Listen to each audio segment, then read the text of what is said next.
समस्त परिवार को बहुत बहुत साधुवाद कि उन्होंने अपने पूर्वजों के निमित्त कुछ तो सोचा। बहुत लोग दुनिया में आते हैं और चले जाते हैं, पर कभी उनका मन नहीं करता कि हम पूर्वजों के लिए कुछ कर लें। कुछ विरला ही ऐसे होते हैं जो अपने पूर्वजों के कल्याणार्थ कुछ करने का मन करते हैं। श्री गरुड़ पुराण के अंतर्गत वर्णन आता है, जो पुत्र अपने माता पिता और पूर्वजों के निमित्त पिंडदान आदि की क्रिया करते हैं, जो पुत्र अपने माता पिता के मोक्ष हितार्थ गया जी में जाकर श्राद्ध करते हैं, जो पुत्र बद्रीनाथ, गया जी और नैमिषारण्य 3 जगह जाकर पिंडदान करते हैं और घर आकर के गया भोज करते हैं, श्रीमद् भागवत महापारायण यज्ञ का अनुष्ठान करते हैं। उनके पूर्वज जब तरते हैं तो वहीं से आशीर्वाद देते हैं। जिन घरों में पूर्वजों की कृपा होती है वहीं तो सुख और शांति होती है। एक बेटा यदि पूर्वजों के निमित्त जाकर के गया में पिंडदान करता है, उसकी 7 पीढ़ी तर जाती है। 7 पीढ़ी। हमें भगवान ने यदि धन दिया तो हम एक बार पूर्वजों के निमित्त अवश्य कुछ करें। ऐसा नहीं कि हम कनागत पितृपक्ष आए तब केवल ब्राह्मणों को जिम्मा में। यदि भगवान ने दिया है तो गया में जाकर पिंडदान अवश्य करें। और दूसरी बात, जो लोग ये कहते हैं कि गया श्राद्ध करने के बाद में पितृपक्ष में ब्राह्मणों को भोजन नहीं कराया जाता, उनसे मेरा कहना है, चाहे आप गया जी होकर आए, चाहे कितना भी पिंडदान कराएं, लेकिन पितृपक्ष में दान देना ये कभी बंद मत करिएगा, क्योंकि दान हम अपने कल्याण के लिए कर रहे हैं। हम चाहे पूर्वजों को गया जी बिठा के आए हों चाहे ना आए हों, अगर बिठा के भी आए हों तब भी हम महाराज जब पितृपक्ष आए तो अपने कल्याण हितार्थ एक ब्राह्मण को तो जरूर जिमाएं। और कहते हैं कि जब पितृपक्ष आए और जब हम ब्राह्मण को घर बुलाएं जिमाने के लिए, तो याद रखें कि हम भोजन के साथ में जब दक्षिणा दें ब्राह्मण को तो कुछ वस्त्र अवश्य दें, क्योंकि पितृपक्ष में वस्त्र दान देने का बड़ा महत्व है।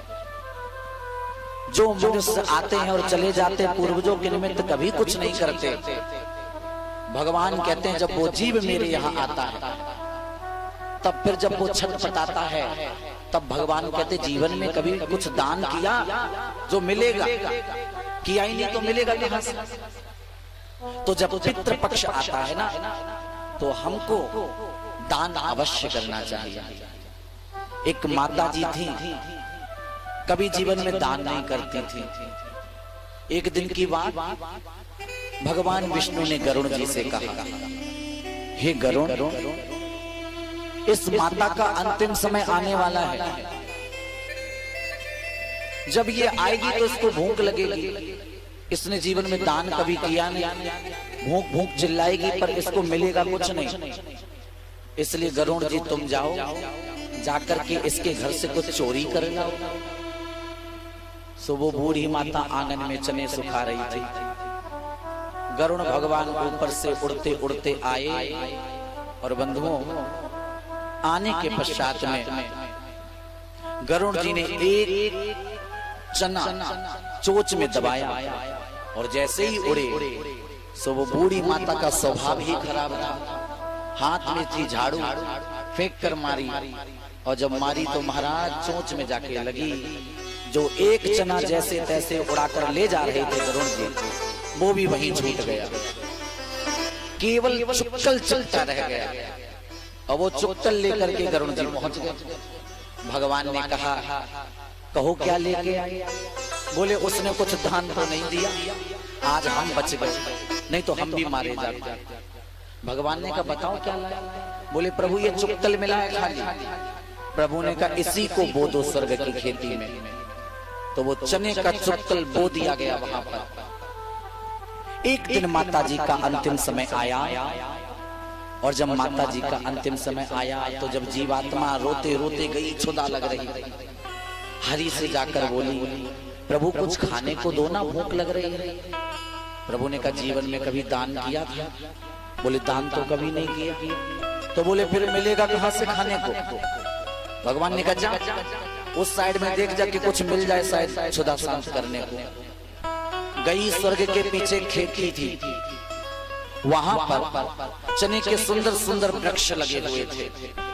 उसने कहा आहा बढ़िया बढ़िया चने के फल लगे हैं, क्षुधा शांत हो जाएगी। जैसे ही दौड़कर गई, जिस चने के फल को फोड़े वही अंदर चुकला, जिस चने को फोड़े उसमें चुपकल। प्रभु से बोली जाकर प्रभु ये कौन सी मजाक है, मुझे भूख लग रही है और वहां पे जिस चने को फोड़ते उसमें चुपकल ही चुपकल है।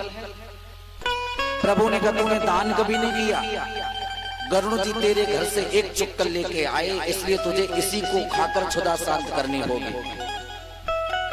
तब वो मां बोली प्रभु मैंने इस जीवन को पाकर तो दान नहीं किया, लेकिन आपसे प्रार्थना करती हूँ कुछ दिन के लिए मुझे भेज दो पृथ्वी पर, मैं जाकर सब दान करके आऊंगा। तब भगवान ने कहा मैं 15 दिन विशेष कनागत के बना रहा हूं, इसमें स्वर्ग से लेकर मृत्यु लोक के दरवाजे खुले रहते हैं, आना जाना बराबर लगा रहता, पूर्वज आते हैं भोजन करने। वो माँ 15 दिन आई और एक चरण पादुका से लेके वस्त्र से लेकर अन्न स्वर्ण सब दान किया, और जब पुनः गई प्रभु के धाम तो उसको वहां सब प्राप्त हुआ। कहने का भाव भक्तों, यदि हम दान करेंगे तो वहां पर मिलेगा, जो जीवन में दान नहीं करता उसको वहां भी प्राप्त नहीं होता। तो हम अपने पूर्वजों के निमित्त जितना दान कर सकते हैं करें, यदि सामर्थ्यवान हैं। वो पुत्र बहुत सौभाग्यशाली माता को मिलता है जो अपने माँ के निमित्त ऐसे सुंदर कार्य करता है। एक बार जोर से बोलिए राधे। आइए बंधुओं हम सुंदर कथा में प्रवेश करते हैं। मध्यकालीन की बेला पंचम स्कंद तक की कथा आपने श्रवण की थी, अब हम षष्ठम स्कंद में प्रवेश कर रहे हैं। सुखदेव जी राजा